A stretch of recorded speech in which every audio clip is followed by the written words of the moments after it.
Good morning. This is a courtesy announcement that the meeting is now live on the meeting portal and YouTube.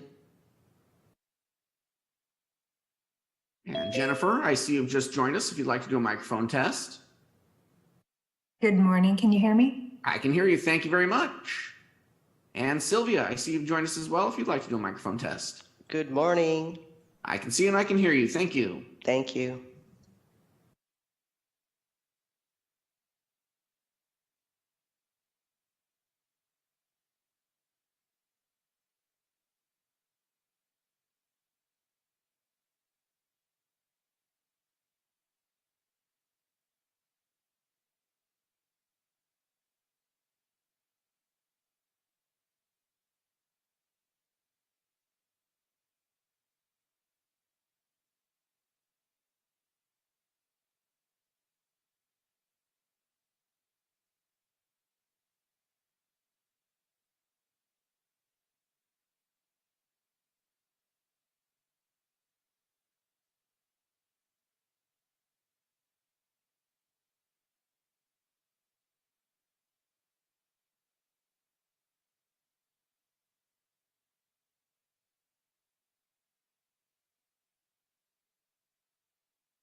And Rochelle, I see you've joined us. Would you like to do a microphone test?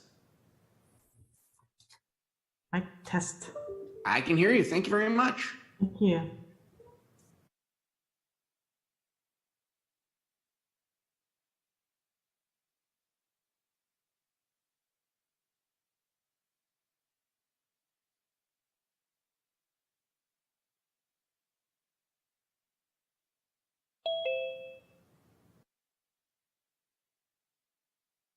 And Doug, I see you've joined us. Would you like to do a microphone test?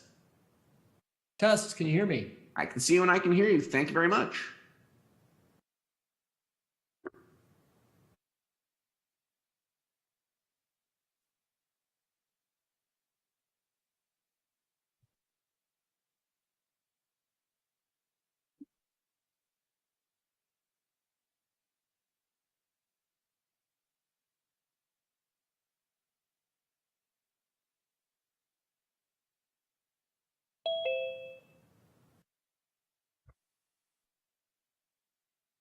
Hi, Catherine. I see you've joined us. Would you like to do a microphone test? Good morning. I can hear you. Thank you very much.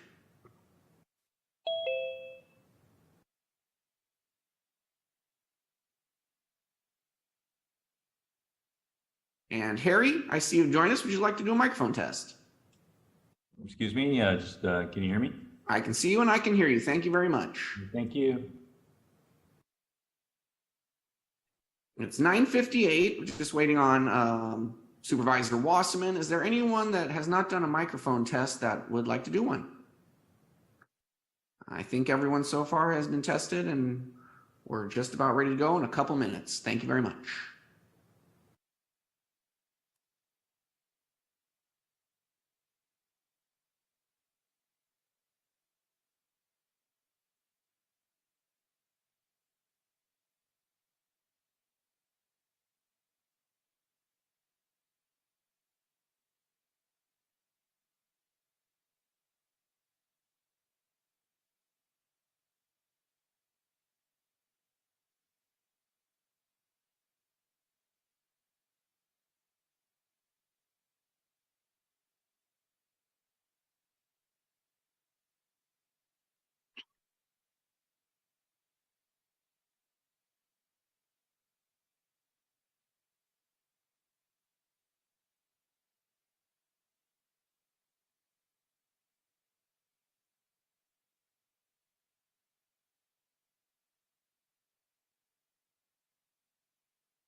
And Supervisor Wasserman, I see you've joined us. Would you like to do a microphone test?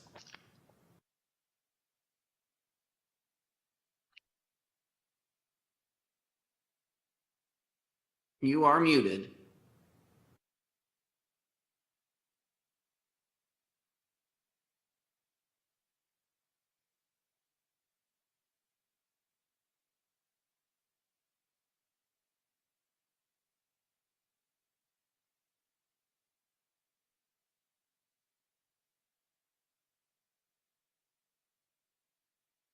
And Supervisor Wasserman, I believe you've reconnected, but your microphone is still muted.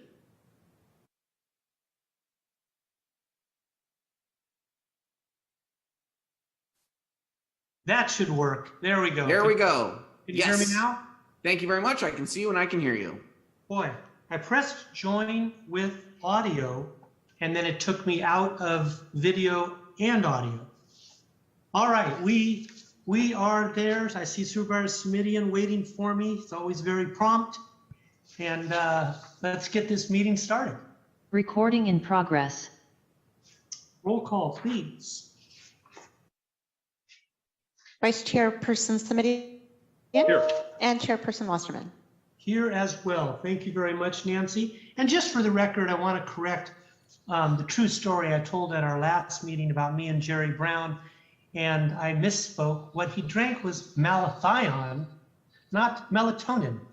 So I just wanted to correct that for the record. A couple of people brought up what I said, and I go, no. I don't know about his skin condition, but it was malathion. Okay, so that's out of the way. Now we move on to item 2, which is public comment, the opportunity for anyone to speak about anything not on today's agenda. And you can do so at this time. Please register electronically. And Nancy, I believe it's your voice that I heard? That is correct. Thank you. Wonderful. Glad to have you here. Thank you. Happy to be here. And thank you. Do you see any people waiting to speak? No, there are no hands raised. Okay, thank you very much. So then now move on to item number 3, Supervisor Smidian, the approving the consent calendar and any changes, additions, or subtractions. We currently have items 8 through 11 on there. What would you like to do? I'd like to move approval of the consent calendar as contained in our published agenda with the following changes. I'd like to hold the minutes. I understand the clerk's office would like to do some follow-up candid about the fact that I think it's a disappointment. This is the agricultural employee housing, just for the record. And I think, staff has been well-intended and they want to be rigorous about public health matters, which I understand, but I just think in the real world, if we say that we are a county that wants to preserve and promote agricultural uses, the approach staff is taking is and has been and continues to be an impediment. Essentially you need a permanent wastewater treatment system for temporary housing, and folks aren't going to do that given the cost. But I'm just going to let this one go on consent, Mr. Chair, because frankly, my office and I have limited bandwidth. There are so many boulders we can push up the hill, and I just don't see making a lot of progress on this one, given the continued reluctance of staff to be a little bit more creative. So I'm sorry. I just want to lay that out there for the staff so folks know what I'm doing and why I'm doing it. It just, at some point, you just got to say, I've got other challenges that are more pressing. And then on item number 5, if I may, with your permission through the chair. Supervisor Smidian, may I just make a comment on 4? Certainly, Mr. Chair, sorry. Thank you, no worries at all. I agree with you. We need to fix the problem somehow so that people are more encouraged to provide the type housing that we all want to see more of. And whatever those obstacles are, I look forward to our staff coming back with ways to fix them. And I also, Supervisor Smidian, I'd like to add to your motion that we ask for a report back in 3 months. Happy to do it, Mr. Chair. But again, I wish I could be more optimistic. So I'll incorporate that in the consent calendar motion. The other item 5 that I added to consent, I appreciate the report. I just want to say I think progress has been incremental, but I want to give the new chief time to see if we can make progress on this. That being said, I want to be very clear. I'm not going away on this issue. So I think the folks at Fire have figured that out, and I appreciate that. And I think we can and should be making progress here, and with some sense of urgency. The one thing I would ask is that the next time there's a report back to this committee, our Housing, Land Use, Environment, Transportation Committee, that we get a little more fulsome report, a little more robust report, a little more detailed report on the extent to which the restructured firefighter oral board process has or has not worked to expand the pool in a way that's helpful. And with all of that said, I'm happy to move those items as items of consent, Mr. Chair. My apologies for the interruption. Chairperson Wasserman, you are muted, and also wanted to point out hold the September 15th, which is 9B. We can do that. Happy to do that, Mr. Chairman. Thank you. Thank you. And I agree with that, Nancy, and I agree with all Supervisor Smithing has said. On item 5, I just have a slightly different perspective. I think once we gave them direction a while back, I think their outreach efforts have been pretty darn good. And I think the results have been pretty darn good as well. And I think we're getting a good mix of people wanting to save our county with fire. And I agree with you, we can always do better. I don't see, I do see one speaker, Nancy, that wishes to speak. Would you please give that person 2 minutes?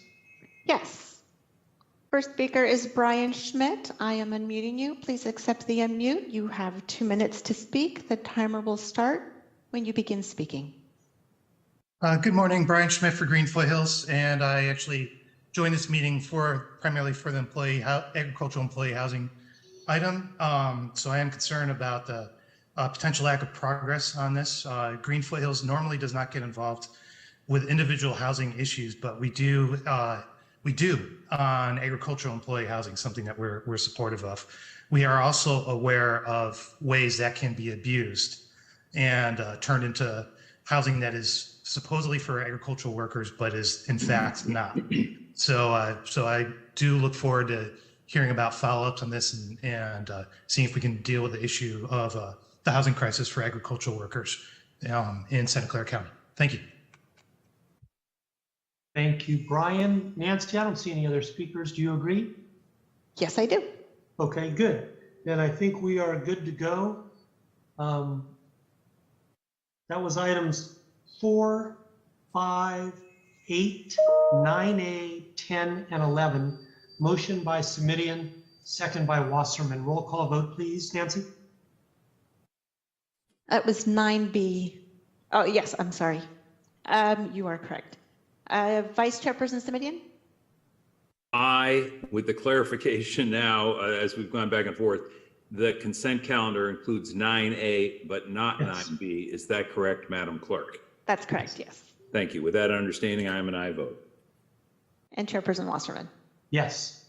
Thank you very much. With that, we move on to item 6, which is to receive report from the Public Health Department relating to the site mitigation program, viability and capacity. There's a mouthful. Thank you. Am I turning to Jennifer? Good morning, Supervisor Wasserman, Supervisor Rochelle. Simidian. This is Rochelle Gaddy, Acting Director for the Department of Environmental Health.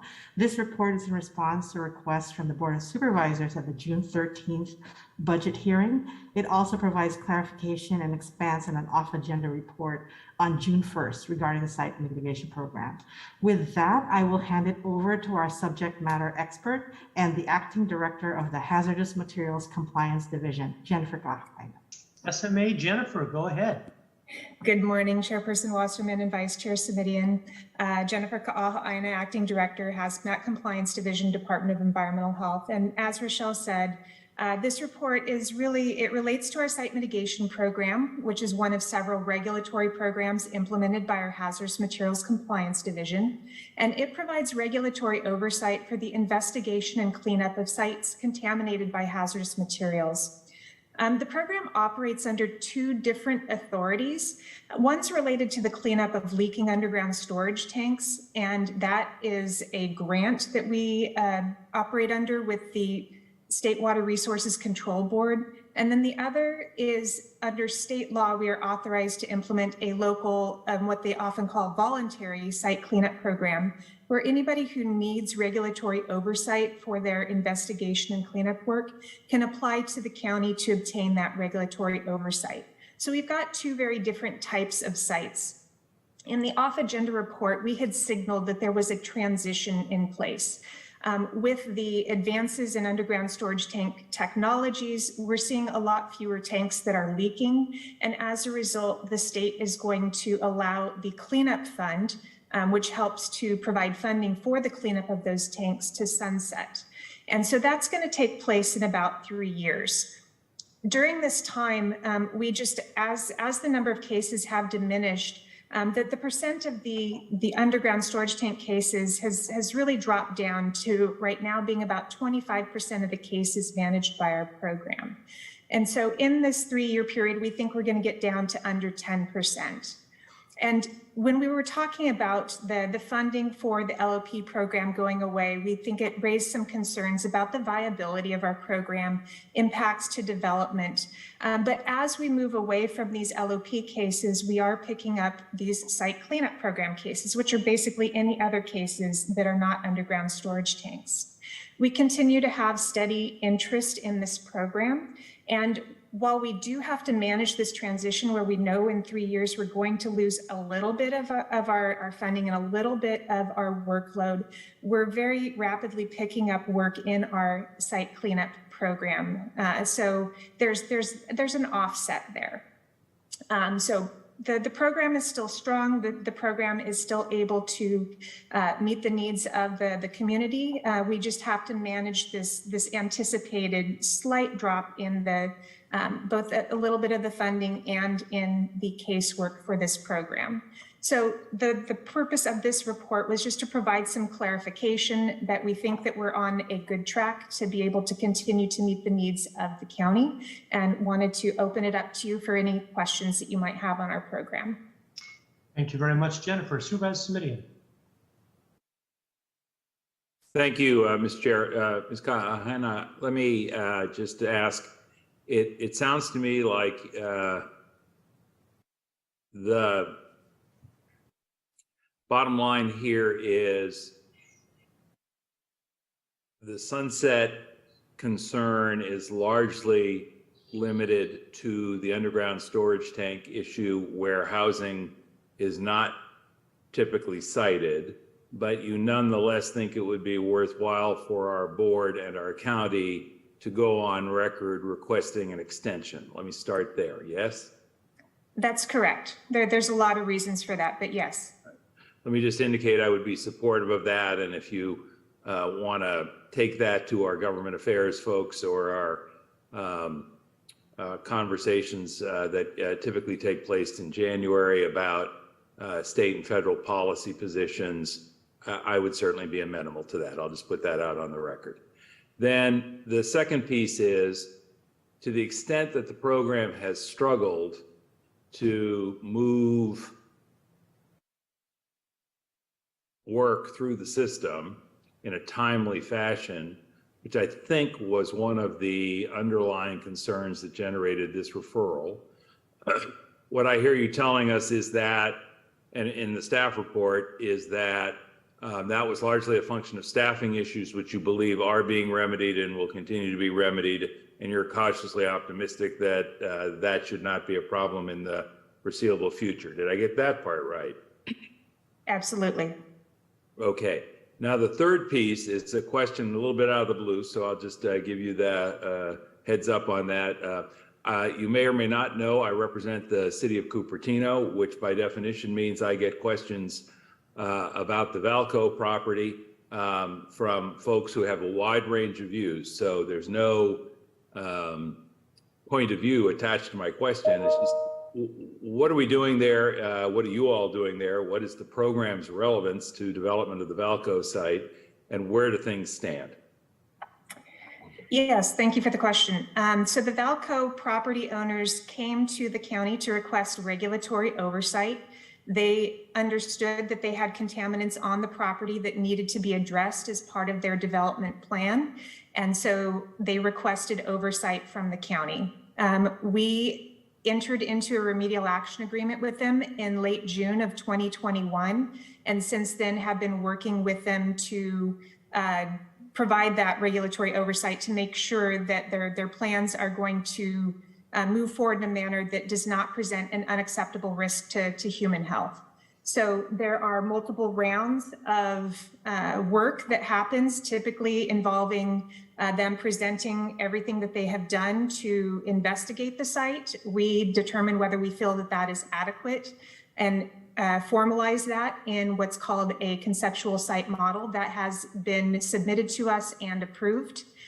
Then after that, they put together a site management plan that documents the development that they're performing on that site and any mitigation measures or removal measures to eliminate these hazards. So we have received a site management plan and we have reviewed that and provided a letter back to them that identifies all of the changes that we would like to see in that site management plan to make sure that it addresses all of our concerns. And we're awaiting submittal of that report back to us. So that is where we currently stand on that project. Thanks. Ms. Heine, let me ask a question a slightly different way. But first, I want to clarify, is that oversight that you described, is that part of our site cleanup program, or is that a different oversight function? That is part of our site cleanup program, yes. Thank you. And you described a somewhat lengthy and rigorous process, which is certainly understandable given the importance of the issue. Where is the project in that timeline or continuum of activities? Are they roughly a quarter of the way through, half of the way through? I'm asking you to measure a little bit in terms of how long these things usually take. Yeah, so there's negotiation going on behind the scenes in terms of the language that's going to go into the site management plan. But once the site management plan is approved, then they are allowed to move forward with their development in accordance with any other conditions of the permits issued by the city. So it doesn't necessarily mean that their case will be instantly closed, but they will be allowed to move forward with development. So I think we're really, really close to being able to approve their site management plan. So I don't know exactly how to say that, but I would say at least 75% of the way through. We're almost there. Thanks. I was just looking for a rough order of magnitude and you provided it. And I'm going to tease a little bit here. I appreciate it when the response to the question is in fact responsive. So thank you for that. I guess the last part of this run-on question, Mr. Chair, would be to ask staff, Ms. Heine or her colleagues, has this project been, in your assessment, been delayed a bit by virtue of staffing issues at the county, or not really? You feel like you've pretty much been on track? That's a good question. I think that it has mostly been on track. There are different things that can affect our program. And one recent thing that came up is both our counterparts at the state. So we're not the only agency that provides this regulatory oversight. We have both the Regional Water Quality Control Board in Santa Clara County, as well as the California Department of Toxic Substances Control, who provide regulatory oversight. And we need to align our program with how they operate. And it's really unusual that in this time period, both of them have come out with significant revisions to guidance documents on how to handle some of the aspects that we're seeing here at the Valco property. And so there was some time for us to digest all of those changes and to ask and meet with some of our counterparts to make sure that we're in alignment with them. So I'm not sure it was the staffing issues. There are some other factors that may cause delays in some of these projects, but I would say overall, this one has gone relatively normally. It does take a while to get through these processes due to the technical nature of the work. All right, thank you. With that additional clarification and understanding, and thank you again, I feel like I understand both the program and this particular project timeline much better as a result. I am happy to move that we receive the report from the Public Health Department relating to site mitigation program viability and capacity, and ask staff to refer the matter of a sunset extension to our government affairs team for consideration. I won't put a recommendation on it. I'll just ask them to take a look at it when they come back to our board. Thank you. That is an action. I second that as well. I don't see, Nancy, any more speakers. So roll call vote, please, on 6. Vice Chairperson Simidian, Aye. and Chairperson Wasserman. I as well. Thank you very much. Thank you, Jennifer. Thank you, Rochelle. Thank you, everybody that worked on that project. We now move on to item number 7. Yes, number 7. We've got County Council here, recommendations to update and improve the enforcement related ordinances. And Chairperson Wasserman. I'm looking, there's Michael Rossi. Good morning, Michael. Good morning. I think he was speaking. I'm sorry, who is speaking? Sorry, that's Tony Lopresti, Assistant County Counsel. Hey, Tony, Chairperson I Wasserman, didn't, go right ahead. I didn't see your face. There, I see your box though. Go ahead. There's no formal presentation on this item. I'm going to turn it over, as you were, to the Deputy County Counsel, Michael Rossi, who oversees our civil and code enforcement team, to say a few words to frame up the item and to answer any questions you have. Thank you, Tony. Welcome back, Michael. Good morning. Good morning, supervisors. As you both know, since 2014, the board has passed changes to the ordinance code that enable county staff to improve compliance with ordinance code provisions to ensure community health, safety, and welfare. The proposed ordinances we're discussing today are a continuation of that effort and are further designed to clean up older ordinances to ensure efficiency, effectiveness, and consistency throughout the code. And are also intended to make the county's compliance and enforcement process easier for members of the community to understand. And with that, I'm happy to answer any questions you might have.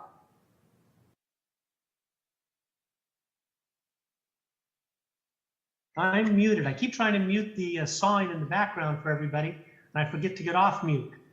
All right, Supervisor Simidian, we don't have any speakers on this item. Your hand is raised. Your comments, please. Thank you.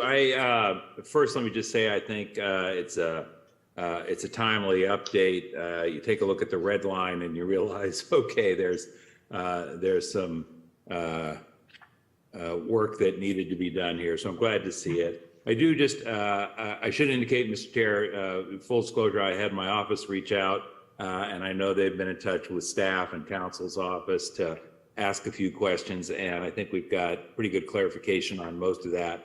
I did, however, want to ask a question about, and if people need a second to find the appropriate language, section A138 enforcement. This is A138 enforcement, page 6 and 7 of 10 in the report. And actually, I'm looking at A138C, which indicates that a person who knowingly makes a false statement or representation, including by omission, to any person authorized to enforce this code, so on and so forth, is liable for a civil penalty. Understand the section, I think, fine with it, comfortable with it, but I do have a question about liability for an omission, and you know, I can make Mr. Wasserman smile by saying if I was standing at sidewalk office hours and somebody came up to me and said, "Really, I'm going to be liable for civil penalties for something I didn't even say." What does that language mean? And I guess, Mr. Rossi, the question I would ask is it a legal term of art that has a widely understood and accepted legal definition? Right. That's a good question. The intent of the ordinance is to deter deceptive and false reporting, not to punish failures to report. So as an example, we experience neighbors alleging false information or exaggerating to further a personal dispute and seeking to involve enforcement officers in that dispute. That's the type of behavior that this ordinance is intended to deter. It's not intended to create a mandatory reporting requirement if you knew, for example, if you witnessed, for example, somebody violating the code or saw violations of the code. So that's the intent. We certainly could clarify that to avoid any misunderstanding that under an affirmative obligation to report every violation they might see. Yeah, forgive that not terribly articulate utterance, Mr. Rossi, but let me just ask, this item is going to come to our full board for action on the ordinance, yes? Yes.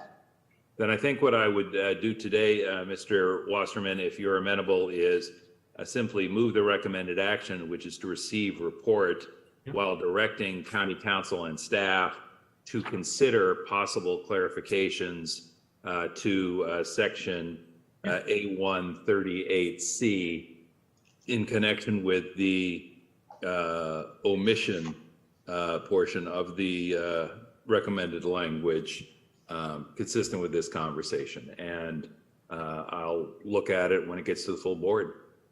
I think that's a good motion. I see Michael nodding his head in agreement. Good enough. Anything else, Supervisor Smith? That's it for me, Supervisor. Okay, that does it for us. Everybody else in attendance? Do we need a vote on that, Mr. Chair, since there was... Yes, we do. We need a roll call vote. Thank you very much by Nancy. Vice Chairperson Simidian Aye. and Chairperson Wasserman. Aye. Thank you. It's remembering things like that, Supervisor Smitty, which makes you one of my favorite supervisors on this commission. All right. Anybody else have any other comments? Seeing none, hope you have a good remainder of your day and have a good lunch. Bye. Thank you, Mr. Chair. Thank you. Thank you. Meeting adjourned. Recording stopped.